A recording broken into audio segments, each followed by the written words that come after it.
Précédemment, chez Dr Zobe. On voulait vous entendre sur la question de la religion. Parce que la dernière fois, dans le podcast, vous avez dit en filigrane, mais... Personnellement, j'ai horreur de tout ce dont je n'ai pas le contrôle. C'est pour ça que les animaux voient les esprits que nous ne voyons pas. Mais vous pensez quoi? Vous croyez aux élections, vous? N'importe quoi. Ah oui? Il n'y a pas que l'amidon à découper dans le pain. Il y a le gluten. Tu dois découper le gluten, qui est une grosse molécule de protéines. Tu dois découper ça. Donc, la viande de la rue, tout comme la nourriture de la rue, c'est extrêmement dangereux, surtout les viandes. Donc, pour le poids, il faut... Plume d'élite, le programme des éditions Argent Livre qui transforme votre rêve en réalité. En 28 jours, nous vous accompagnons pour écrire votre livre, puis nous assurons l'édition et la communication. Rejoignez-nous et partagez votre histoire avec le monde. Rendez-vous sur argentlivre.com. Ne faisons pas l'amalgame entre ce qui est vivant, naturel, thérapeutique et ce qui est dégénéré et dangereux. Ne perdez pas ça de vue, sinon on va vous embrouiller avec comme c'est gras, comme ça, ça veut dire que comme les huiles raffinées sont très fines là, très fluides, donc elles ne créent pas les plaques d'athérome. Ça c'est ce qu'on a. En fait, c'est... Voilà, c'est la vision qu'on a. Ça veut dire que les huiles essentielles sont bonnes? Non. Donc ce n'est pas une question de comme c'est dur, ça. Bon. Le lait de coco. Vous prenez la noix de coco, vous la pressez, ça vous donne un lait très lourd. Vous avez déjà goûté? Non. Très lourd. Si un bébé a perdu sa maman tôt, on peut le nourrir avec le lait de coco. Ah oui? Valablement. Très lourd, très nourrissant. Est-ce que ça crée les plaques d'athérome? Quelle est la différence alors avec les graisses? Graisse n'est pas graisse. Il y a les graisses trans et les graisses pures. Par exemple, la graisse de coco, la graisse de cacao, par exemple, la graisse de karité. Que ce soit les graisses ou les huiles, quand elles sont nature et non transformées, elles sont excellentes pour la santé. Et le corps est outillé pour les process, pour les transformer, pour les digérer. Ne nous perdons pas dessus. Ce n'est pas en suçant le beurre de cacao que vous allez former des plaques d'athérome parce que le beurre de cacao est dur. Vous allez aussi me dire que comme je mange le maïs, ça va devenir dur dans mes veines parce que le maïs est dur. Voilà. Que ce soit les graisses ou les huiles, l'essentiel, c'est que ce soit vivant. L'essentiel, c'est que le corps reconnaisse. Or, dès que c'est transformé, dès que c'est mort, dès que c'est frit, le corps ne reconnaît pas. Et ça devient toxique pour le corps. Et pourquoi ils ont fait une différence alors entre les saturés et les insaturés?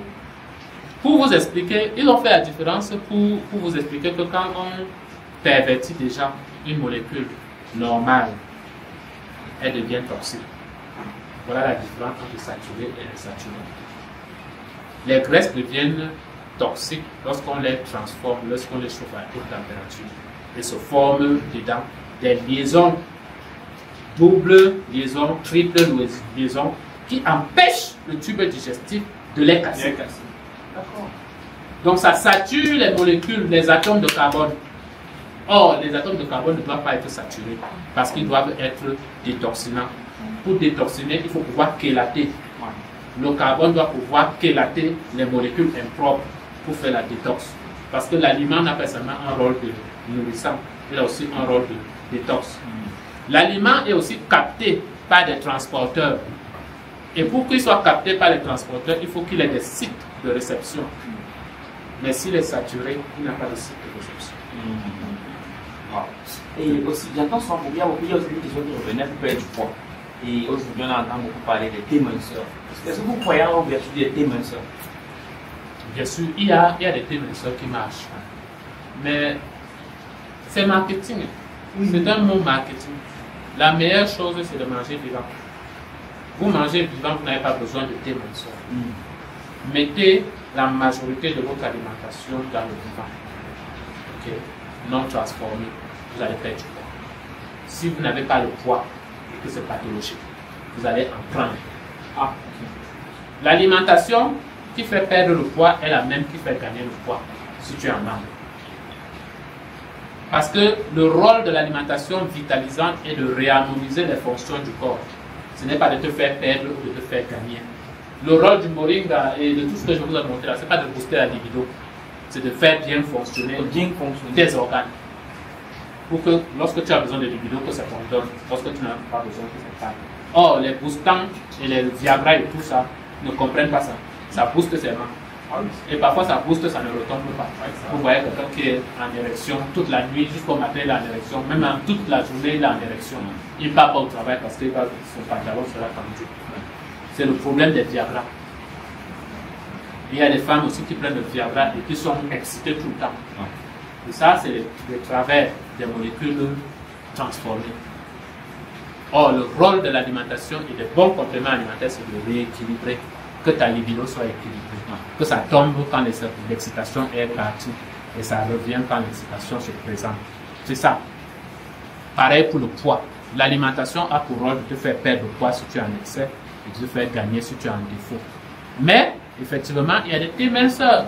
Ces éminceurs ont des propriétés diverses, dégraissantes, dépolluantes des intestins, c'est-à-dire c'est laxatif. Quand tu perds tout ce qui est dans ton ventre, tous les déchets là, évidemment, les carnivores étant libérés, les déchets vont quitter tout le corps et sortir facilement. Là, tu vas perdre le poids. Donc, les T-minceurs visent plusieurs organes et plusieurs fonctions en particulier. Il y a les T-minceurs orientés foie. Ça décongestionne le foie. Et le foie qui fonctionne mieux parce qu'il effectue près de 200 fonctions organiques dans le corps.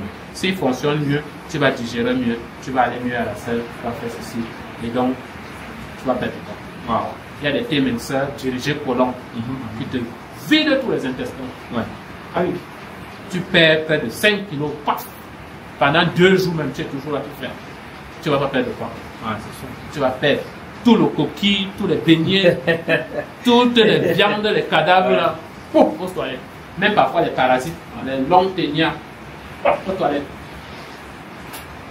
Vous avez dit que j'en ai dit aussi que pour avaler avec le bâton de manioc, c'est avaler le manioc, c'est que le bâton de manioc est à bannir, le miondo est à bannir. Non, rien n'est à bannir.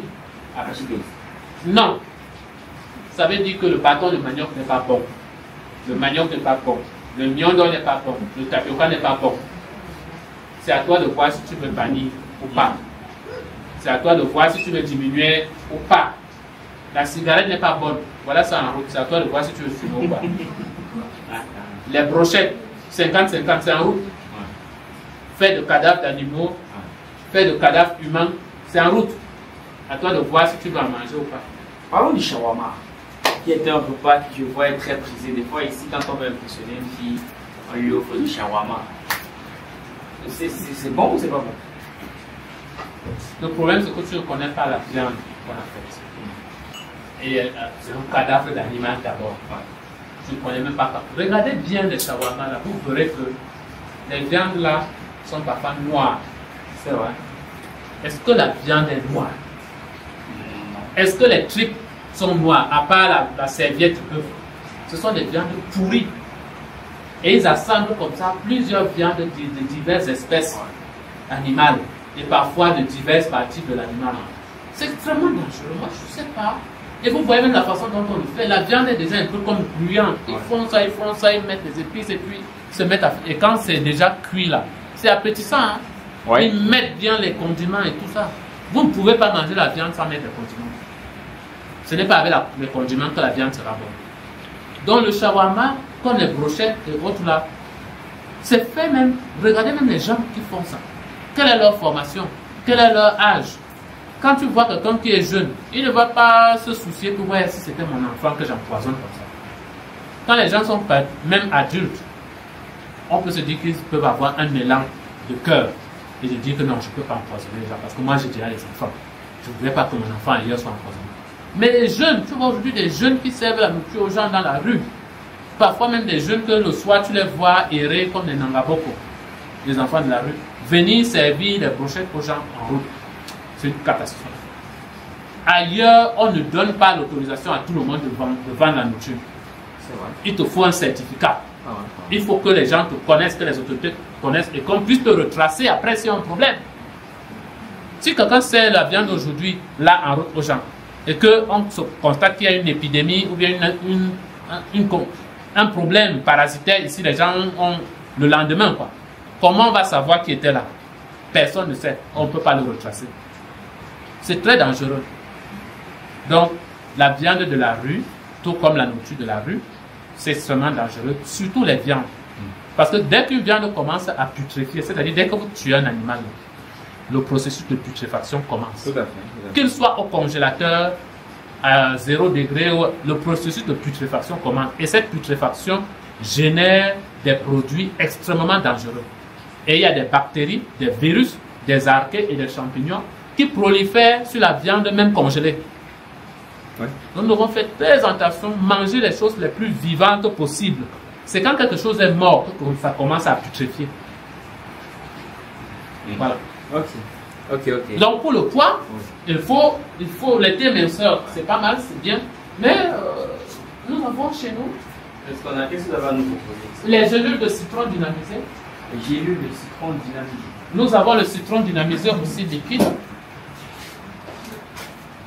Ça, c'est zeste et pépins de citron, le citron dynamisé liquide et le citron dynamisé en poudre. Ouais.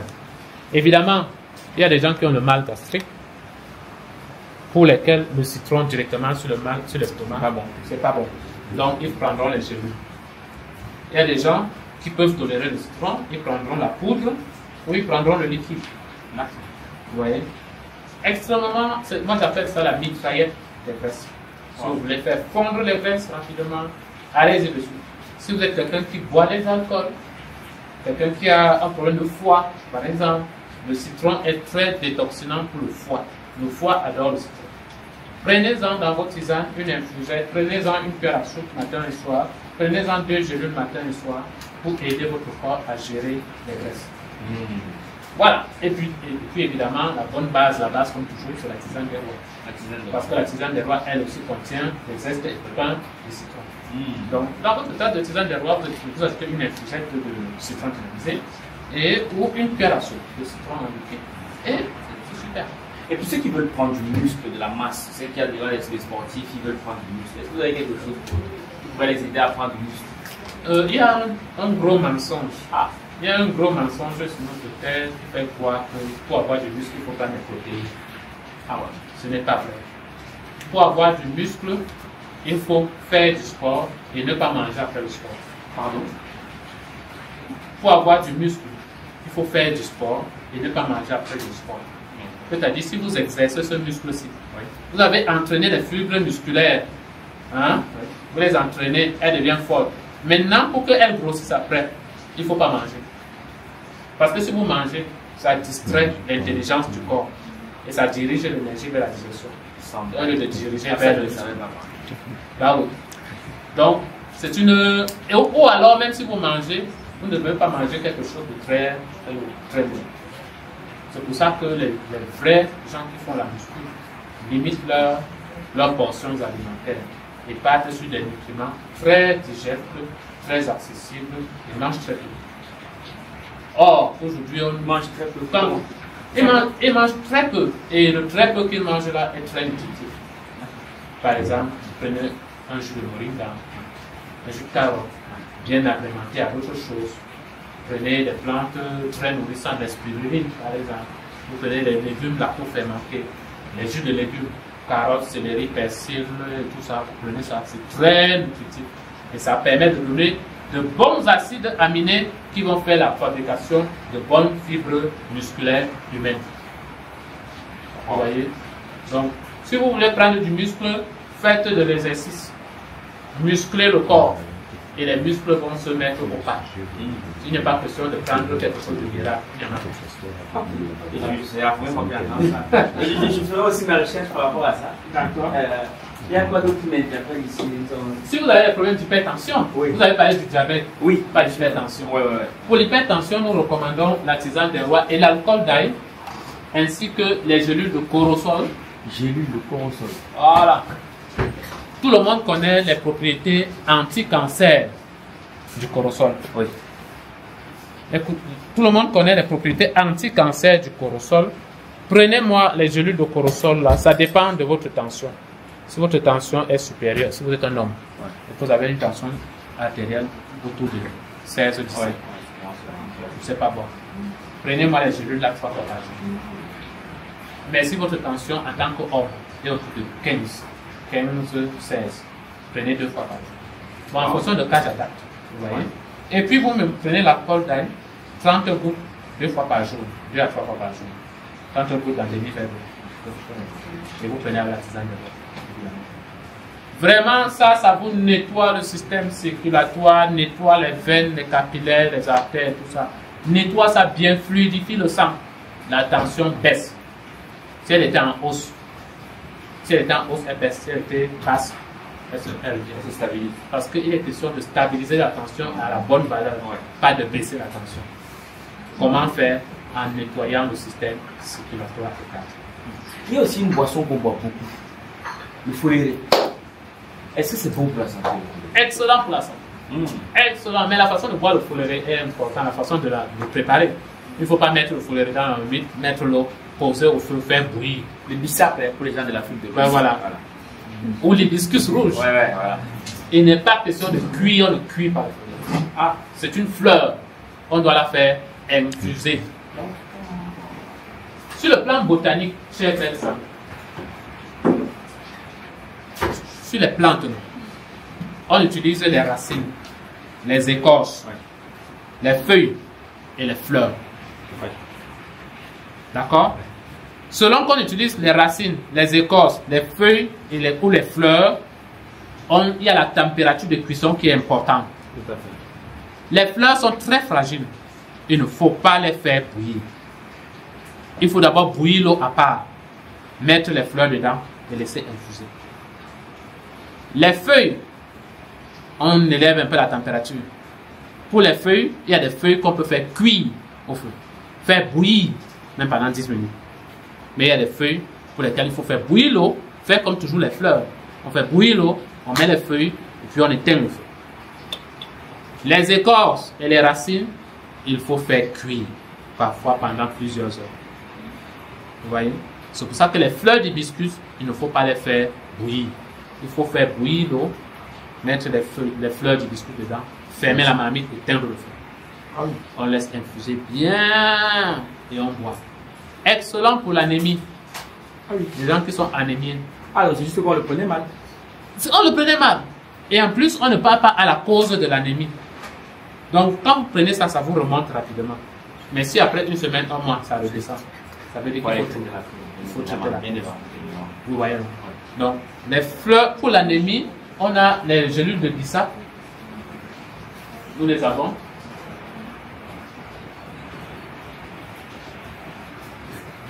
Bon, je ne trouve pas les gélules de bissap. Celle-là. Ah oui, c'est ça. C'est ça. Voilà. On a les gélules de bissap pour l'anémie. Le bissap, Eremomastax et Alcornea. Alcornea, c'est la plante qu'on appelle le djeka. De quoi? Djeka. Djeka, je connais. En Afrique de l'Ouest. C'est le djeka.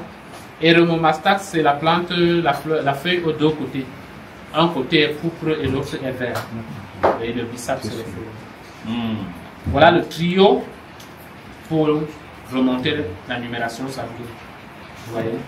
Et ça, pour les gens qui ont parfois très souvent des vertiges, qui tombent dans les babs très souvent, il faut prendre ça pour eux. Il y a même des femmes qui ont des myomes, des kystes, des fibromes, qui saignent abondamment pendant plusieurs jours, parfois 2-3 semaines. Ça aide. Et vraiment, ça aide, il faut être dessus. Waouh! Vous voyez que c'est lourd, hein? Il y a plein de trucs ici. Moi, je vous invite à faire un tour, tester, et vous verrez par vous-même. Plume d'élite, le programme des éditions Argent Livre qui transforme votre rêve en réalité. En 28 jours, nous vous accompagnons pour écrire votre livre, puis nous assurons l'édition et la communication. Rejoignez-nous et partagez votre histoire avec le monde. Rendez-vous sur argentlivre.com.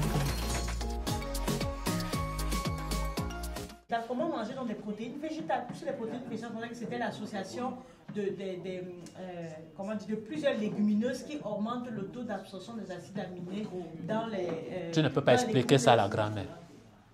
Expliquer ça? Tu ne peux pas expliquer les acides aminés à la grand-mère. Mais justement, c'est pour ça que dans notre alimentation traditionnelle, il y a déjà ces associations qui sont... Traditionnelles corrompues. Pas traditionnelles originelles. Tu ne peux pas manger le haricot sans préparer. Ce n'est pas quand tu vas préparer que ce sera bon.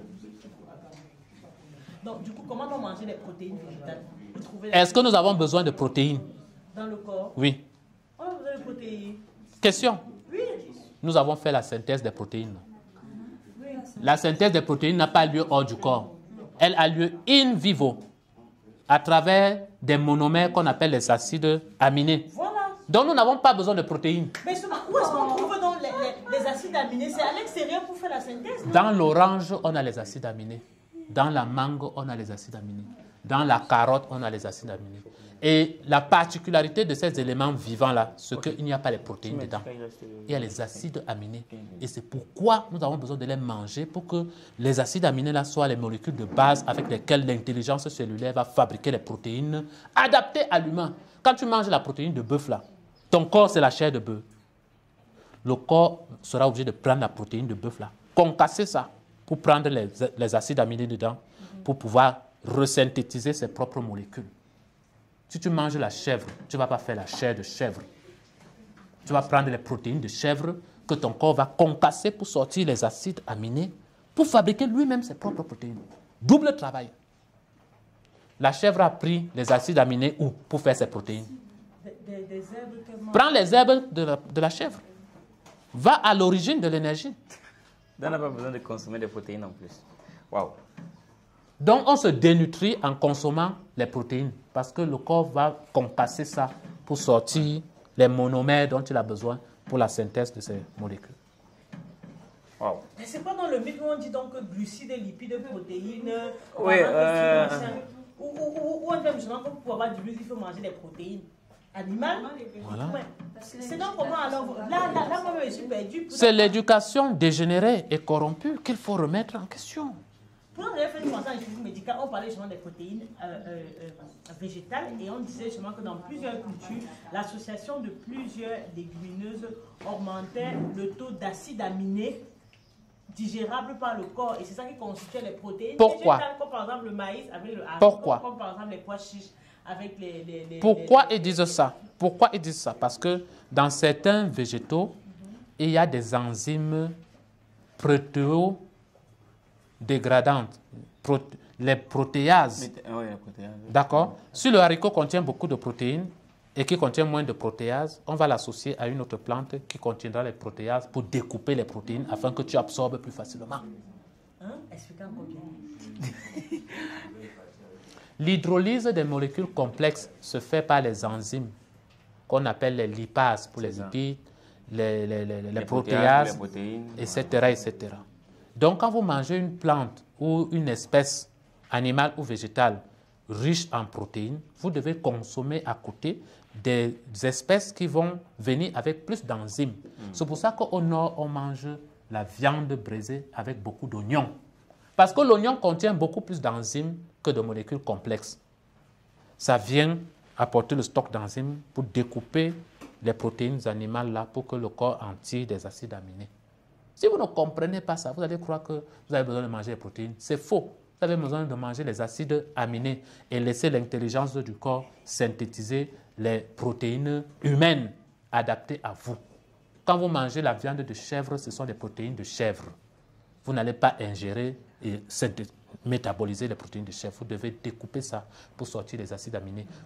Et que ce soit dans le règne végétal ou que le règne animal, les acides aminés sont les mêmes acides aminés, à quelques exceptions près, ou deux exceptions près, disponibles dans le règne végétal qu'il n'y a pas dans le règne animal. Mais ce sont les mêmes acides aminés. Donc, l'agencement de ces acides aminés fait qu'on a plusieurs types de protéines. De même que l'agencement des bases azotées, etc., fait plusieurs types de nucléotides. L'agencement des sucres simples, des monosides, fait plusieurs types de polyosides ou polysaccharides, etc. C'est les monomères dont on a besoin. Lorsque tu prends la canne à sucre et que tu suces la canne à sucre, il n'y a pas le saccharose, il n'y a pas l'amidon dedans. Tu as des molécules simples, principalement des monosucres ou des disaccharides, des choses comme ça. C'est pour ça qu'il faut manger simple, il faut manger complexe. Quand on mange complexe, le corps est obligé de découper. Quand tu bois l'eau glacée, le corps est obligé de ramener la température. Bois l'eau à température du corps. L'eau tiède, le corps absorbe plus facilement. Quand tu manges le pain, le corps est obligé de prendre 2 semaines pour digérer le pain. Wow. 2 semaines. Découpe l'amidon. Il découpe. Il n'y a pas que l'amidon à découper dans le pain. Il y a le gluten. Il doit découper le gluten, qui est une grosse molécule de protéines. Il doit découper ça. Ça lui prend 2 semaines. C'est justement, ça va solidifier l'organisme. Bah oui, mais tu manges ça, tu es tout le temps en train de digérer, ton énergie baisse. Ça va solidifier quoi? Rien. C'est ça qu'on parle d'aliments vivants, c'est que ça va solidifier tes intestins parce que ça va entâtrer tes villosités intestinales. Et du coup, tu absorbes moins. Tu absorbes moins. Et comme tu absorbes moins et que ça a entâtré, ça va pourrir sur place. Et en pourrissant sur place, ça va créer des blessures, rendant l'intestin poreux et irritable. On va te dire que tu as le syndrome du côlon irritable. Te découper le côlon comme ça, là, et joindre et mettre une poche pour que tu fasses tes selles par la poche.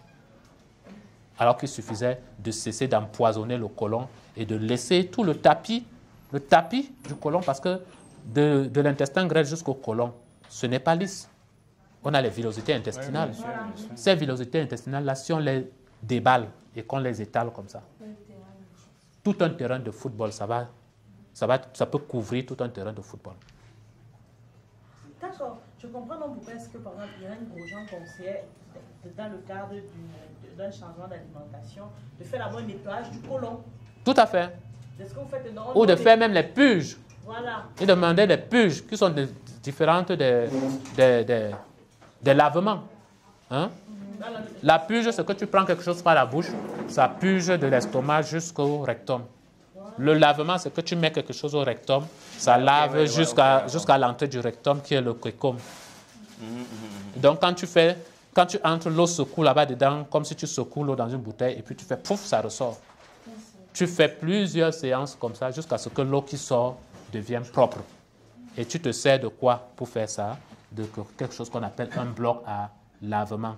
Ma grand-mère, ma mima, qui est à Bamenjo, quand j'avais mangé le maïs et que je faisais les pertes aux nutriments, elle utilisait une calebasse qui avait un long bout comme ça pour me nettoyer le côlon. Wow. À partir de l'anus. À partir de l'anus, à partir du rectum. Et donc, quand tu fais ça, le côlon devient propre et les enfants deviennent joyeux. Ils sont moins ballonnés, ils font moins de paix, nauséabonds, etc., etc. La santé du côlon prédestine de la santé de l'entièreté du corps. Tu laves le côlon de quelqu'un, en 2-3 jours, s'il était diabétique, tu vois que sa glycémie. Pareil pour le cancer. Pareil pour tout. Je sais qu'il y a encore beaucoup de questions, mais laissez-moi finir. D'accord. Et du coup, c'est ça qu'on fait la purge. Quand on fait les médicaments, la purge, là, on met dans les fesses de l'enfant. Avec les poids, là, c'est ça. Avec la poids, ça arrive juste au côlon descendant. À peine au rectum. Vous voyez? Parce que la purge, quel est le volume d'une purge? 33. Ouais, c'est pas grand-chose. Voilà. 300 ml, 33. Or, le côlon peut prendre jusqu'à 5 litres à la fois. Et donc, si tu fais jusqu'à 1 litre, 2 litres, la moyenne des personnes s'arrête à 2 litres. Comme ça va jusqu'au côlon descendant. Parce que quand tu mets, ça passe comme ça. Ça passe. Donc, descendant, transversal, montant. Ouais, ça ne peut pas aller plus loin que ça. Tu vois? Ça ne peut pas aller parce qu'il y a un pylône au niveau du cœcum. Et donc, ton objectif quand tu fais le lavement, c'est que l'eau arrive ici. Il y a des techniques pour faire que ça arrive là. Il y a des techniques pour sentir même quand l'eau se balade. Il y a la préparation qui est aussi importante. Le jour d'avant, qu'est-ce que tu fais? Le jour d'après, qu'est-ce que tu fais? Voilà. Wow. Vous faites ça, docteur? Pas encore. C'est quand j'aurai l'infrastructure nécessaire, les bureaux nécessaires. On doit pouvoir le faire. Donc, on voulait vous entendre sur la question de la région. Parce que la dernière fois, dans le podcast, vous avez dit en filigrane, mais le temps ne nous a pas permis d'aller là-dedans. La dernière fois, dans le podcast, vous avez dit que si on passe sur le sujet de la religion, on sait que c'est les machettes qui vont nous séparer. Tout à fait. Mais pourquoi? C'est quoi le problème de la religion? Aujourd'hui, nous sommes seuls. Oui. Valais ensemble ici, je peux au moins m'exprimer. Moi, personnellement, j'ai horreur de tout ce dont je n'ai pas le contrôle. Nous devons contrôler tout ce qui concerne notre vie. Moi, je ne contrôle pas la religion. Ça veut dire que je ne veux pas être dedans. C'est un principe simple. Quand tu pars à la religion, là, tu n'étais pas là quand on a fabriqué ça. Ouais. Tu ne connais pas quelle était l'intention des gens qui ont fabriqué ça. Et à l'origine, l'être humain est le seul animal sur Terre à avoir de religion. Ouais. Tu ne vas pas voir une antilope aller chaque dimanche s'accroupir quelque part, saluer des crânes. Non, tu ne vas pas voir ça. Tu ne vas pas voir un singe aller le dimanche taper un mur ou crier par terre. Non. Tout ce qui est de l'ordre du non naturel ne m'intéresse pas. Et la religion est un est quelque chose inventé par les êtres humains. Ça ne m'intéresse pas. Maintenant, le côté sombre dedans et de ceux qui ont inventé ces choses, c'est dans le but de contrôler l'humanité. Ouais. Et on voit toutes les conséquences aujourd'hui. Nous ne pouvons pas nous asseoir, parler de religion. Les gens commencent à vous détester. Ils commencent à être haineux. Ils sont même prêts à vous tuer parce que vous avez parlé de leur supposé Dieu, de leur religion. De quelle religion il s'agit? De quoi il s'agit? Vous n'allez pas voir deux animaux discuter religion. Mais la spiritualité. La spiritualité unit les humains et la religion sépare. Ouais, c'est vrai. Fondamentalement, la religion sépare parce que vous avez plusieurs chapelles religieuses. Vous avez les musulmans, les bouddhistes, les athées, les catholiques, tout ça. Nous sommes séparés. Nous voulons quelque chose qui va nous réunir. Or, ce n'est pas dans l'intérêt mondialiste de réunir l'humain. Parce que si nous sommes réunis, nous sommes plus forts. Ce n'est pas dans l'intérêt des mondialistes d'avoir dans la famille, nous tous qui avons une même religion. Il faut que quelqu'un, quelque part, aille entrer quelque part et veuille venir conditionner toute sa famille, d'aller le rejoindre là-bas. Et ça divise. Et ça sert les intérêts des gens cachés que nous ne connaissons pas. L'être humain, et principalement le peuple africain, est englué dans ces choses-là. Que je souhaite, je demande que les gens prennent ces choses vraiment avec beaucoup de pincettes et avec beaucoup de retenue. Tu ne peux pas diaboliser les gens avec qui tu es né. Ouais, c'est vrai en plus. Tu ne peux pas diaboliser ta mère et dire qu'elle va aller en enfer. Ça veut dire que toi-même qui es né de cette mère, tu iras en enfer. Ce n'est pas parce que tu connais un livre et qu'on t'a fait lire un livre que tu vas plus être le fils de ta mère. Ce lien transcendantal et générationnel, sanguin, est beaucoup plus fort que n'importe quel autre lien que vous pouvez mettre en place dans la suite de votre incarnation sur Terre. Donc, ce problème de religion est, en plus d'autres choses, extrêmement grave pour notre peuple. Je ne suis pas contre que quelqu'un aille dans une religion. Vas-y, apprends ce que tu dois apprendre et sache pouvoir t'en détacher. Si tu ne peux pas sortir d'une religion, ça veut dire que tu es dépendant. Oui, c'est vrai. Si tu ne peux pas sortir du coquille, c'est que tu es dépendant. Si tu ne peux pas sortir du beignet haricot, de la bière, du sexe ou de l'argent, c'est que tu es dépendant. Notre rôle sur cette terre, c'est de nous débarrasser des dépendances. Nous devons être dépendants de rien du tout. Est-ce que ça fait un sens? Nous pouvons au moins nous comprendre sur ces bases-là. Je ne dois pas détester mon frère parce qu'il est dans une chapelle religieuse dans laquelle je ne suis pas. Et tu dis que tu vas aller au paradis. Quelle preuve tu en as? As-tu déjà été là-bas? Parce qu'on t'a juste dit. Et tu détestes tout le monde. Donc, la foi doit être factuelle. Une foi qui n'est pas factuelle est une foi aveugle. Je dois dire que c'est bien qu'ils disent qu'il faut croire, etc. Moi, je ne veux pas entrer dans les petits débats là. Tu ne peux pas détester ta mère parce que tu es entré dans une religion. Tu ne peux pas détester ton frère parce que tu es entré dans une religion. Tu vas mourir, c'est tes frères qui vont t'enterrer. Tu viens de quelque part. Tu avais ton père, ta mère, tes grands-pères, tes grands-parents, tes aïeux. Voilà ta descendance générationnelle que tu dois respecter. Et tous cela sont vibratoirement présents avec nous, présents avec toi, et n'attendent que toi pour les écouter et leur soumettre tes vœux, tes souhaits et autres. Toute personne avec qui tu n'as pas de lien de sang est très éloignée de toi. Ta grand-mère a un lien de sang avec toi. Elle s'est seulement désincarnée, mais elle est là.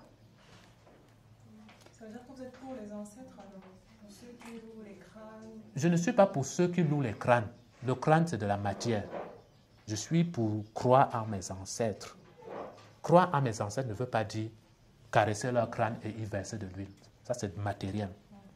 Nous devons croire en l'immatériel et pouvoir nous connecter par la méditation à cet immatériel-là. Dans les religions, on ne vous demande pas de méditer.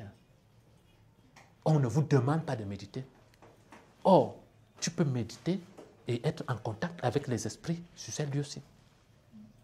Bah oui. Tu peux entrer dans une maison et être en connexion avec les esprits dans la maison-là. La religion va te dire que non, ça n'existe pas. Oui, c'est vrai. Oh, c'est interdit. Voilà. C'est interdit dans la religion de méditer. Pourquoi? Parce que c'est le contrôle. Si on te dit qu'il y a des esprits ici, avec lesquels tu peux entrer en connexion, c'est te vendre une réalité, c'est te parler d'une réalité qui est autre que la réalité qui te vend. De dire qu'il y a quelqu'un qui est assis, voilà, quelqu'un qui est assis, prie juste quelqu'un qui est assis au ciel là-bas. Alors que tu as des entités là autour de toi avec lesquelles tu peux te connecter et qui sont connectées à des sphères vibratoires auxquelles tu n'as pas accès parce qu'emprisonné dans ta chair. Oui. Parce que la chair humaine rabaisse la vibration de l'être humain, c'est-à-dire diminue un peu les capacités extrasensorielles de l'être humain. Il faut entrer en méditation pour sortir de ce corps et aller côtoyer ces sphères d'information auxquelles nous avons tout accès. Tous accès. Nous avons tous. Parfois, vous entrez en méditation comme ça, vous résolvez les problèmes que vous aviez depuis. J'ai entendu parler. Beaucoup de gens m'ont déjà dit ça. Bah oui. Et l'une des meilleures manières d'entrer en méditation, c'est de faire taire le ventre. Quand ton ventre bavarde, tu ne peux pas entrer en méditation. Parce que c'est de la vacuité du ventre que se lève l'esprit. Ah oui. Quand ton ventre est lourd, ton esprit est lourd. Quand ton ventre est libéré, ton esprit est léger. C'est quand tu n'as pas mangé que tu penses mieux, que tu résous plus de problèmes. C'est le matin, très souvent, que tu es plus inspiré. Parce que le ventre est vide, tu as passé 7 heures, 9 heures à dormir, le ventre est vide plus ou moins. Donc, voilà le sujet de la religion, sans heurter la sensibilité de vos internautes. Le sujet de la religion, c'est quelque chose dont on doit pouvoir parler sans mettre les émotions. Sans mettre les émotions, sans pointer X ou Y et s'interroger sur le bon sens. Nous ne devons pas accepter d'avoir quelque chose qui nous désunit. Et qu'est-ce qui fait en sorte que ce problème de la religion soit beaucoup plus présent chez nous en Afrique qu'en Europe? Oui, parce que, vous voyez, nous sommes aujourd'hui les meilleurs prieurs. Oui, c'est ça. Les églises catholiques, les églises sont plus remplies en Afrique qu'ailleurs. Ailleurs même, on transforme les églises en musées et en salles de spectacle. En boîte de nuit. Et en boîte de nuit. Voilà. On se demande s'il y avait vraiment Dieu là-bas. Donc, en Afrique, on en crée tous les jours. C'est le manioc, entre autres, qui a lavé la cervelle des gens. C'est le lavage médiatique et c'est l'emprise, cette emprise ésotérique dans laquelle nous sommes et qui nous éloigne des réalités d'humains pleinement emplis et spirituels que nous sommes. C'est quelque chose sur lequel nous avons lu abondamment et je vous invite tous à lire les livres de Jean-Jacques Charbonnier dont j'ai parlé. J'espère que les gens... Oui, les expériences imminentes, les expériences de mort imminente. Il faut lire dessus. Il faut lire. Et il n'y a pas que lui, il y a d'autres auteurs. Il faut lire sur la mort. Des choses qu'on nous vend que quand tu vas mourir, soit tu pars au paradis, soit tu pars en enfer. Là.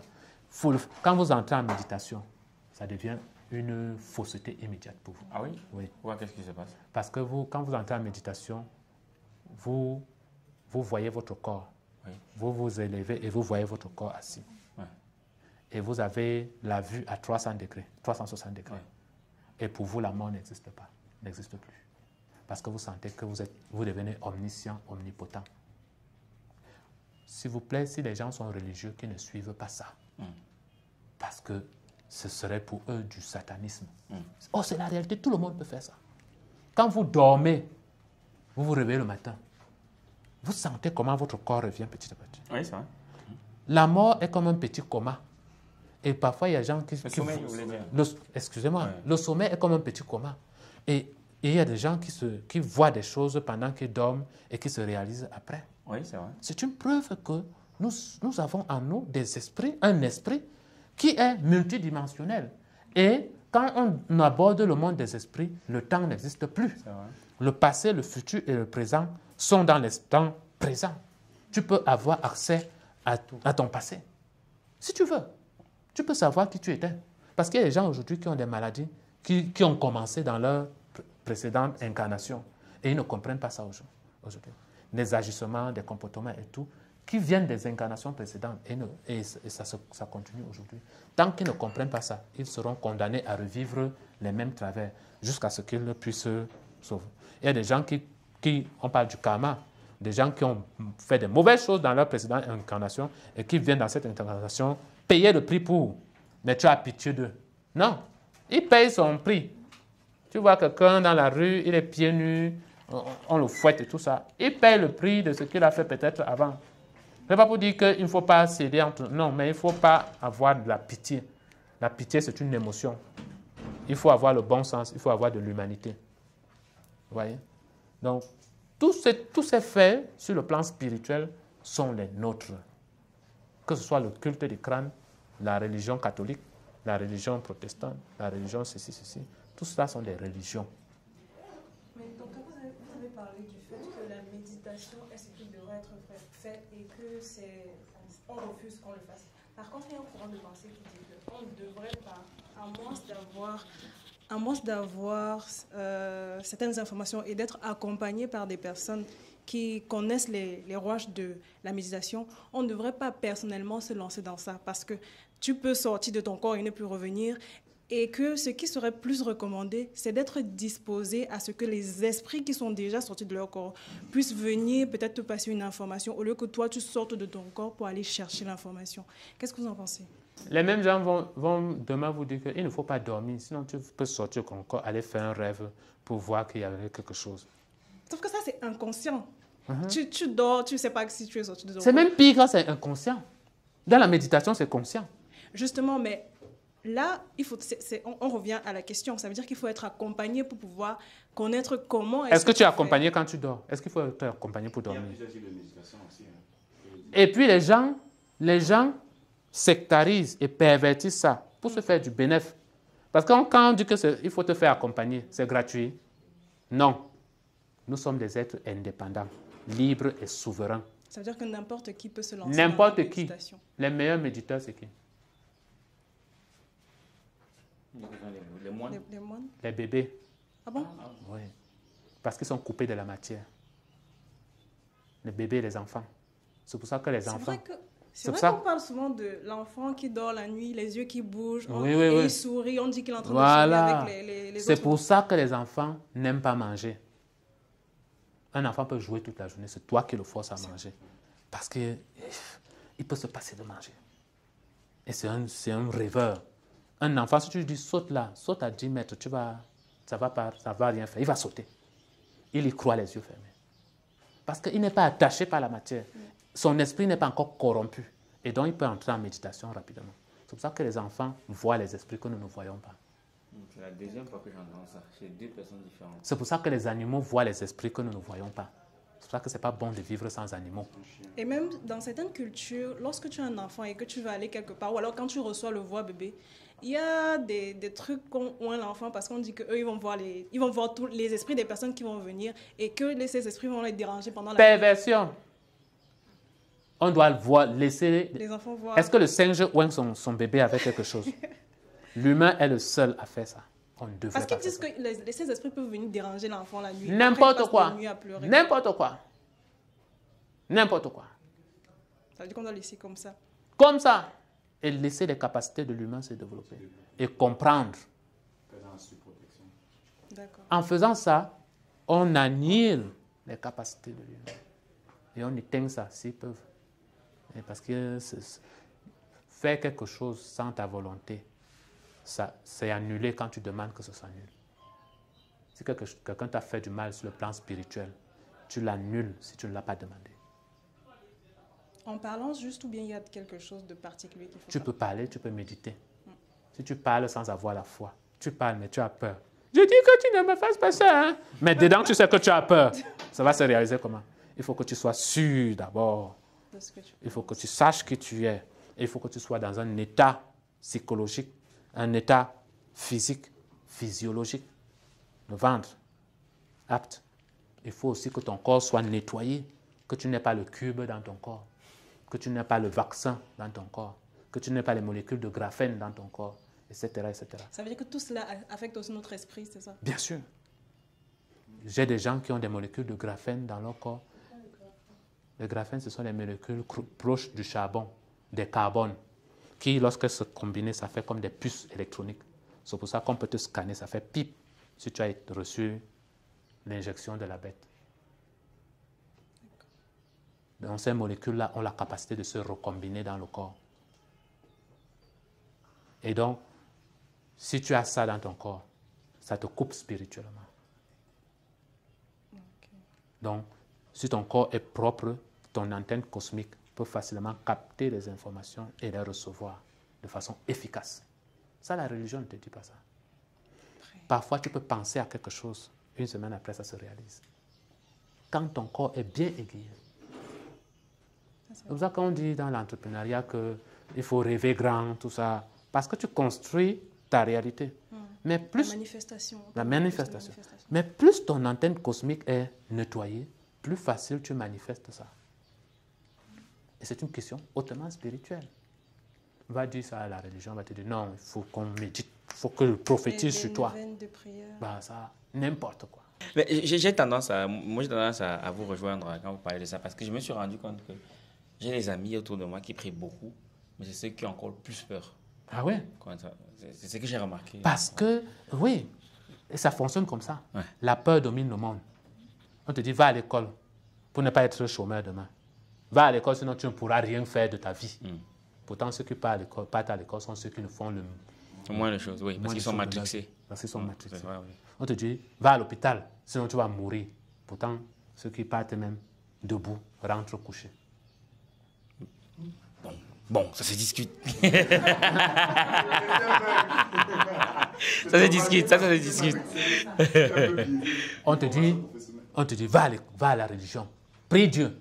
Sinon, tu vas brûler en enfer. Oui, ça c'est... La peur. La peur, oui, la peur. On te dit, vote tel candidat. Sinon, c'est parti encore pour 7 ans de souffrance. Oui. La peur. Mais vous pensez quoi? Vous croyez aux élections, vous? N'importe quoi. Ah oui? N'importe quoi. Que ce soit X ou Y, tous sont des gens, des bourgeois. Tous sont des bourgeois. Tous sont des gens qui mangent et boivent à leur faim. Voilà. Ils ne sont pas comme moi. Moi, si je ne travaille pas, je ne mange pas. Donc, c'est toujours... il y avait un film là qui dit que dans un village de souris, les souris votaient toujours les chats. Ils votent le chat blanc, après ils votent le chat bleu, après ils votent le chat... C'est toujours les chats qui le votent. Ouais. Quelle que soit la couleur du chat, vous votez toujours les chats. Votez une souris qui est semblable à vous. Or ça, c'est pas près d'arriver. Ouais. Les pays où on vote la souris, on la tue le lendemain. Ouais, c'est vrai. Pour mettre un chat. Ouais. Et ce n'est pas une question d'humain, c'est une question hautement spirituelle. Sauf qu'ils vont nous dire que les souris ne se sont pas présentées pour qu'on puisse les voter. Un jour, il y avait une souris qui s'était présentée. C'est le peuple même qui l'a tuée. Est-ce que tu as même vu? Tu es rien, tout ça. Le peuple l'a attrapé, l'a jeté en prison. Mais avant de passer la question, mais du coup, vous, au vu de votre expérience et tout, ça serait quoi le modèle de gouvernance approprié, selon vous? Est-ce que dans la nature, il y a la gouvernance? C'est la jungle. Voilà. Est-ce que dans la jungle, il y a le désordre? Chaque animal a son territoire. Quand un animal enfreint le territoire de l'autre, on le chasse et puis il fuit. Les animaux n'ont pas de prison. Il y a même les animaux qui sont similaires. Quand le zèbre rencontre l'antilope, ils sont similaires. Ils peuvent se côtoyer. Ils peuvent même s'associer pour s'alerter mutuellement s'il y a un prédateur. Il y a même des animaux qui se baladent avec des oiseaux. Quand l'oiseau voit le prédateur de l'animal X, il se met à hurler d'une certaine façon. Et ça... Dans la nature, il y a équilibre, il y a entente, il y a harmonie. Qu'on ne nous trompe pas. Je ne demande pas qu'on retrouve à l'époque de la jungle. Ce n'est pas ce que je dis.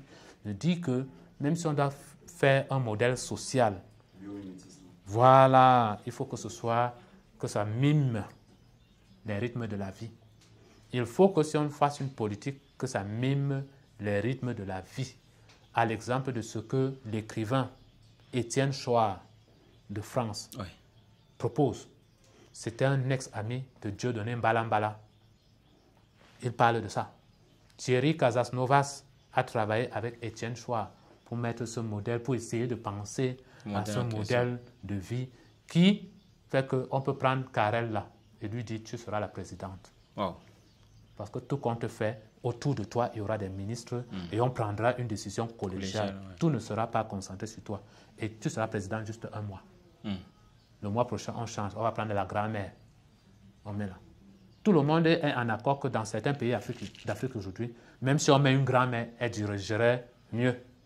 Parce que la fonction de président a été aujourd'hui tellement sacralisée qu'elle est contrôlée par des entités que nous ne connaissons pas. Et les élections sont contrôlées par des entités que nous ne connaissons pas. La preuve, on te demande 30 millions pour postuler. Combien peuvent donner? Très peu. C'est une façon formelle d'empêcher ma grand-mère d'être présidente. Ce n'est pas normal. Pour être président, on devrait faire que même si on a un génie qui veut être président, et s'il n'a pas l'argent, qu'il puisse l'être. Il faut qu'il fasse ses preuves. Tout compte fait, la fonction présidentielle ne doit pas être toute puissante. Il devrait avoir autour un équilibre de pouvoir. Le président ne devrait pas prendre des décisions seul. Ce n'est pas le cas. Ce n'est pas le cas. Et c'est ce à quoi nous devons arriver. Mais le président ne prend pas les décisions seul. Qu'est-ce que tu fais quoi? Il y a des conseillers. Il y a des conseillers. Il ne peut pas maîtriser tout, même la santé. Si le conseiller là n'écoute pas, ne fait pas ce que le président dit, on le change. Bon, donc il est obligé de faire ce que le président dit. Donc le président ne doit pas voter ou bien nommer ses conseillers. Les conseillers doivent être sûrs qu'ils peuvent eux-mêmes déboulonner le président. Oh, ce n'est pas le cas. Nos pays sont aujourd'hui, c'est le président qui nomme tout.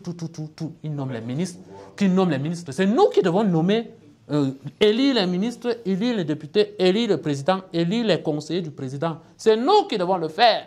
Voilà la vraie vie. Mais quand un président doit nommer tout le monde, il devient omnipotent et tout le monde doit se rabaisser à lui pour pouvoir garantir sa place. C'est un problème fondamental. Avant de retourner sur ma question concernant la spiritualité, je voulais juste terminer avec ce sujet. Si on se base sur le modèle animal, sachant que parmi nous, il y a des démons, des personnes très méchantes et mauvaises, des comportements qu'on ne va pas retrouver naturellement chez un animal, est-ce qu'on peut alors dire que on peut tendre vers ce modèle-là, sachant que les êtres humains peuvent être foncièrement mauvais de naissance? Tout à fait. Il faut bien savoir aussi que quand on parle de l'humanité, l'humanité, ce n'est pas les gens que je vois ici. Peut-être ici, il y a des extraterrestres à corps humain. L'humanité est aujourd'hui au moins à 100%, à 5% non humaine. Et ces non-humains-là se retrouvent surtout chez les stars et les personnes à haute influence, y compris les stars, les politiciens et tout. Donc, nous ne devons pas considérer l'humanité aujourd'hui comme tout le monde, nous ne sommes pas tous. Il y a même des entités à presque 80% inhumaines, extraterrestres. Mais nous voyons seulement ce truc-là. Donc, et vous savez ça comment? Comment vous faites pour savoir que c'est comme ça? Laissez-vous parler les stars. Il faut cesser le coquille, il faut méditer, il faut manger mieux. Et dès que vous mangez mieux, vous recevez les informations. D'accord. Deuxième, vous méditez. Troisième, vous lisez. Il faut lire. Tu parles à un chrétien, il va te dire que non, moi j'ai lu le livre des livres, la Bible. Que la Bible t'enseigne comment faire une table, je vois. Comment soigner un diabète. Non. Et moi, je suis ahuri quand quelqu'un me dit que j'invite quelqu'un à lire des livres, il me dit qu'il n'a pas besoin. On leur interdit de lire les livres, hein, certains. Donc, on veut te rendre tellement bête, on veut t'encadrer, on veut te tenir, qu'on ne veut pas que tu te frottes à d'autres savoirs que le savoir avec lequel il te bourre le crâne. Il faut lire. Ma vie a changé quand j'ai commencé à lire. Comment vous méditez?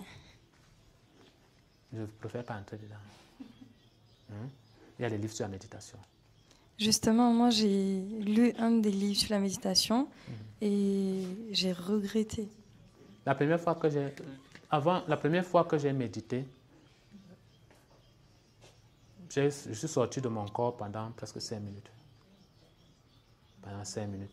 Et comme j'étais au travail, je ne pouvais pas rester plus de 5 minutes dans mon corps. Je suis rentré. Ça fait peur au début. Comme aller à l'école fait peur. Manger les fruits et les légumes alors qu'on est habitué aux cadavres d'animaux, ça fait peur. Tu te dis que je vais prendre mes protéines où? Ça fait peur. Toute nouvelle vie fait peur. L'inconnu fait peur. Mais il faut être sûr de ce qu'on fait. Il faut être convaincu par ce qu'on fait. Et on le fait. On ne va pas mourir. On n'a jamais vu quelqu'un mort parce qu'il méditait.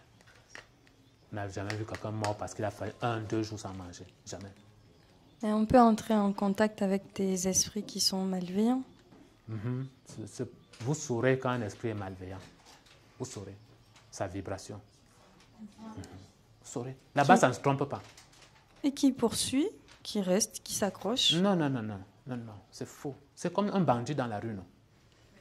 C'est la même chose. Les lois qui s'appliquent sur terre sont les mêmes lois qui s'appliquent dans les cieux. De l'invisible comme dans le visible. De l'infiniment petit à l'infiniment grand. Ce sont les mêmes lois. Quand tu vois quelqu'un qui n'est pas bon, tu le chasses. Et s'il entre dans ta sphère énergétique, tu es capable de le détruire. Là-bas, ça ne blague même pas. Tu n'as pas le droit d'entrer dans la sphère de quelqu'un, dans la sphère énergétique. Quand quelqu'un entre dans ta sphère énergétique, tu peux faire de lui ce que tu veux. Tu peux décider qu'il se transforme en caillou, en pierre, etc. Ces informations, vous les avez sur place. C'est comme si vous me dites que le jambon n'est pas bon, mais vous n'avez jamais goûté. Il faut goûter d'abord. Vous me dites que la tomate noire n'est pas bonne. Il faut goûter. C'est en goûtant que vous saurez qu'il faut qu'il mange un peu. Il faut que... Tout chemin d'apprentissage est fait d'inconnu, d'apprentissage et d'adaptation. Donc il y a certains livres alors qu'il faut lire en priorité pour ne pas les être livres en sont danger. écrits Les livres sont écrits par les auteurs. Les auteurs ont des avis. Et vous pouvez tomber sur un mauvais auteur. Faites votre avis personnel. Prenez-en 2 ou 3 pour faire la somme ou voir la tendance. Dans les auteurs qui écrivent sur la méditation, il y a aussi les auteurs du monde noir qui écrivent pour mal diriger les gens. Donc faites attention, le chemin n'est pas que vertu. Ce n'est pas tout ce qu'on écrit qui est vrai. Donc votre esprit critique doit être votre boussole principale, ainsi que votre expérience personnelle. Expérimentez. Merci. Moi, j'avais commencé par 1 minute. Ensuite, j'ai fait 2. Ensuite, j'ai fait 3. J'ai fait 4. 5. Pareil dans le jeûne. J'avais commencé par 1 jour. Ensuite, j'ai fait 2. Ensuite, j'ai fait 3. Ensuite, j'ai fait 4. Moi, je vois une dernière question avant qu'on ne se sépare. À vous entendre, je dirais que vous n'avez pas peur de la mort. La mort n'existe pas. Je n'ai pas peur de la mort. N'ayez pas peur. Si je meurs, je vais me réincarner si je veux revenir sur Terre. Je peux décider de me réincarner, de prendre un autre corps. Je peux décider d'aller visiter d'autres sphères, comme j'étais dans d'autres sphères avant, comme nous tous d'ailleurs. Et parmi nous ici, il y a des jeunes âmes et des âmes anciennes. Quand vous voyez une âme ancienne, vous savez, elle est sage, elle est avertie. Elle n'a pas besoin qu'on lui dise quelque chose 2 fois. Ça résonne déjà. Elle dit que oui, c'était évident. Mais tu dis quelque chose à quelqu'un, même 100 fois. Ça, c'est quelqu'un qui a une jeune âme. Elle a encore besoin qu'on l'éduque. Elle a encore besoin qu'on la cajole. Elle a encore besoin... Vous voyez? Et parfois, des âmes comme ça ont besoin de plusieurs cycles d'incarnation pour avoir une petite connaissance. Et parmi nous, il y a les archanges incarnés, c'est-à-dire les esprits divins, des archanges qui se sont incarnés dans la chair pour venir apporter certaines choses, pour venir arranger certaines choses. Notre objectif n'est pas d'identifier cela, mais d'en tirer quelque chose de bon pour être nous-mêmes une meilleure âme, une meilleure personne. Voilà. Dernière question, après on va arrêter. Actuellement, les probiotiques sont à la mode en Europe et commencent bientôt aussi à toucher le continent africain. Est-ce que vous pouvez nous dire ce que c'est avant de nous dire ce que vous en pensez? Très bien. Les probiotiques sont des micro-organismes, principalement d'origine végétale, qui colonisent les terres, les mers, les humains et les plantes. Toutes les espèces animales, végétales, microscopiques dans la nature sont des probiotiques. Et il y en a partout. Maintenant, en fonction des milieux, ces probiotiques sont moins denses, absents ou totalement inexistants. Plus un milieu est dégénéré, moins il y a des probiotiques. plus un milieu est naturel et non transformé, plus il y a des probiotiques. Ça veut dire quoi? Que dans la forêt amazonienne, le sol de la forêt amazonienne, il y a plus de probiotiques que dans un hôpital de Genève. Ça veut dire que l'hôpital de Genève est plus dangereux pour la santé que la forêt amazonienne. Donc si mon pain, si ma mangue tombe sur le sol de la forêt amazonienne, je peux la manger sans problème. Alors que si elle tombe sur le sol d'un hôpital de Genève, ça peut me rendre très malade. Donc, les probiotiques, là, au niveau de la santé humaine, c'est l'ensemble des bactéries, des virus, des archées et autres champignons qui colonisent notre corps, nos yeux, notre bouche, notre nez, mais principalement notre côlon, où on compte près de 2 kg de probiotiques dans le côlon d'un individu sain, près de 2 kg. Et selon la masse de ces probiotiques dans les intestins, on peut savoir si tu es en santé ou pas. Si tu as seulement 1 kg, c'est un problème. Donc la quantité importe, la qualité aussi. Quand on parle de qualité des probiotiques, c'est la diversité, c'est-à-dire les différentes espèces. Donc plus ton probiotique, ta flore probiotique est diverse, plus tu es en santé. Et donc c'est l'ensemble des bactéries, des virus et autres qui colonisent nos intestins, nous aidant à digérer, à fabriquer des molécules dont nous sommes carencés, fabriquer des vitamines qu'il n'y a pas dans la nourriture, réguler nos émotions, notre humeur, fabriquer des médicaments dont nous avons besoin pour nous soigner. Parce qu'en fait, pourquoi quand on reste sans manger, on se soigne? Pourquoi, si on fait 10 jours, 20 jours, 30 jours sans manger, la tumeur qu'on avait quelque part diminue ou disparaît? Parce que le corps, quand il est au repos, quand il est à jeûne, le corps fabrique les meilleurs médicaments du monde. Et il y a une science biotechnologique dans ce sens-là, qui fait jeûner les animaux et mesure la synthèse des molécules pendant que les animaux sont à jeûne. C'est extraordinaire. Et qu'est-ce qui fait ça? Les probiotiques, principalement. Les probiotiques, en absence de nourriture extérieure, commencent à se demander comment je peux synthétiser un médicament. Il y a telle chose qui ne va pas. Le système nerveux central informe les bactéries, les virus dans notre intestin qu'il y a telle chose qui ne va pas, synthétiser telle molécule. Ils synthétisent et ils envoient dans la circulation sanguine. Les probiotiques sont extraordinaires et centraux. Et qu'est-ce qui nuit à la flore probiotique? L'alimentation dégénérée, l'alimentation industrielle, le stress, les émotions mal contrôlées, la colère, la tristesse, tout ça maintenu dans le temps. Il y a des gens qui deviennent immunodéprimés à la suite d'un stress intense parce que ce stress intense-là a nuit à la flore intestinale. Et cette flore intestinale devenue déséquilibrée, cette flore intestinale est le siège du système immunitaire. Le système immunitaire est humoral et cellulaire. Quand on dit qu'il est cellulaire, ça veut dire que c'est la flore bactérienne intestinale. Et cette flore bactérienne représente 80% du système immunitaire. Donc, quand on mesure, on te prend le sang, une goutte, on te fait une prise de sang pour aller détecter ton système, la flore du temps. C'est du pipeau. On doit détecter ta force immunitaire ou bien ton immunité à travers la flore intestinale. Et les gélules alors qu'ils nous vendent? Les gélules qu'ils nous vendent sont des gélules probiotiques. Donc, ils ont cultivé des bactéries sur des fibres végétales. Ils ont cultivé ces bactéries-là. Ils ont filtré, ils ont concentré sur des substrats et ils mettent en gélules. Ça peut aider. Vous voyez? Mais les meilleurs probiotiques qu'on peut avoir sont des probiotiques des fibres végétales fermentées. D'accord? C'est pour ça que si vous mangez la carotte va, parce que ce sont les fibres végétales, la carotte va aller dans votre intestin lacto-fermenté et produire des bons probiotiques. Si vous mangez la viande, c'est de la putréfaction. Ça ne peut pas donner des probiotiques. Ça va détruire vos probiotiques. Ce n'est pas ce que j'ai dit. Mangez la viande si vous voulez. Ouais. Mais sachez que si vous en mangez, vous allez détruire votre flore intestinale. Vous allez produire énormément d'acides qui vont venir acidifier votre corps, vous rendre les articulations inflammées, vous créez tout type de problèmes.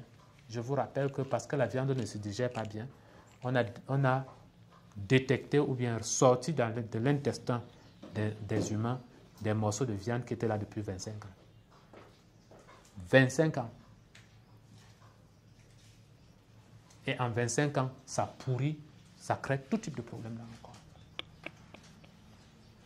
La guerre que nous menons, c'est cette guerre-là, de l'information, mais en même temps, on met les outils en place. Pour qu'on ne dise pas que tu bavardes trop pour rien. Qu'est-ce que tu as déjà fait? Voilà ça, ce qu'on a fait. Voilà les armes qu'on a déjà préparées. Quelles sont vos armes? Tout le monde ne peut pas fabriquer des armes. Il y a des gens qui fabriquent des armes, d'autres qui les utilisent, d'autres qui les convoient, d'autres qui les acheminent, d'autres qui... etc. En tout cas, merci beaucoup, docteur. Voilà, vous avez vu que c'est dense. On aurait pu encore échanger pendant 3 heures. C'est très, très dense. Donc, faute de temps, on est obligé de s'arrêter là. Peut-être on fera une partie 3 quand on reviendra. Mais déjà, est-ce que vous pouvez rappeler comment on fait pour entrer en possession de vos produits? Comment on fait pour bénéficier de vos services, consultations et tout le reste? Comment ça se passe? Dr Paulin Zobe sur Facebook. drpaulinzobe.com, le site internet. Numéro de téléphone, plus 237 690 347 144. 690 347 144. Avec pour indicatif 237, le code du Cameroun. Vous tapez juste Dr Paulin Zobe sur internet. Vous me trouvez sur Facebook, sur TikTok, sur YouTube et dans mon site internet drpaulinzobe.com. Parfait. Et les locaux, pour venir dans vos locaux, pour acheter vos produits, vos services, où est-ce qu'on les retrouve du coup? Nous sommes à Yaoundé, Mobile Omnisport. Nous sommes à la Mobile Omnisport. Nous avons un représentant à Douala, au niveau de Aqua. Nous avons un représentant en Allemagne. Voilà. Et puis, ce n'est pas un problème, nous expédions partout. Soyez tranquille, écrivez juste et puis on va voir ce qu'on peut faire. Est-ce que vous formez? Nous avons mis en place la formation La nourriture de Dieu pour apprendre aux gens à manger. Et on a un groupe de gens qui ont fait cette formation. La formation est aujourd'hui disponible sur mon site internet. Vous pouvez la suivre à votre aise avec les écouteurs et puis je vous interroge. Si vous avez validé, je vous intègre au groupe. Ah oui. La deuxième formation, c'est la formation de conseiller thérapeutique en alimentation vitalisante. Cette formation-là, c'est une formation de presque 12 heures de temps. Elle est disponible sur mon site internet, accessible. Et puis, vous nous contactez, juste vous payez et puis on vous donne accès. Par la suite, vous avez accès aussi, bien sûr, au groupe de personnes qui ont fait cette formation. Cette deuxième formation de conseiller thérapeutique a pour prérequis la formation d'alimentation vitalisante, de nourriture des dieux. Voilà. Vous faites d'abord la nourriture des dieux pour comprendre l'alimentation, ensuite vous faites conseiller thérapeutique. Et par la suite, vous pouvez vous-même aussi commencer à aider les gens qui sont malades, prescrire les compléments alimentaires, suivre des personnes qui ont des soucis particuliers, bien que, je rappelle toujours, si quelqu'un a fait ses examens ailleurs, ça guide quand même. Donc, on n'est pas contre le système médical. On peut te demander, va faire ta goutte épaisse, va faire ta glycémie pour être sûr que tu es diabétique, va prendre ta tension artérielle pour être sûr que tu es hypertendu. Et ensuite, quand tu me dis que tu as un cancer, est-ce que tu as fait des examens? Va faire les examens. Maintenant, ensuite, c'est à toi de choisir si tu veux un traitement médical ou un traitement naturopathique. C'est très, très important pour qu'on ne croit pas que nous sommes dans la logique de chasser les médecins ou de fermer les hôpitaux. Ce n'est pas ça le propos. Voilà. Parfait. Merci beaucoup. Et le site internet, c'est quoi du coup? drpaulinzobe.com. Ok, parfait. Merci beaucoup. Je vous laisse le mot de la fin. Chers belles âmes, nous sommes en guerre. Nous sommes en guerre. Prenez soin de vous, informez-vous, éduquez-vous et menez la guerre comme ceux qui mènent la guerre. À très bientôt. Plume d'élite, le programme des éditions Argent Livre qui transforme votre rêve en réalité. En 28 jours, nous vous accompagnons pour écrire votre livre, puis nous assurons l'édition et la communication. Rejoignez-nous et partagez votre histoire avec le monde. Rendez-vous sur argentlivre.com.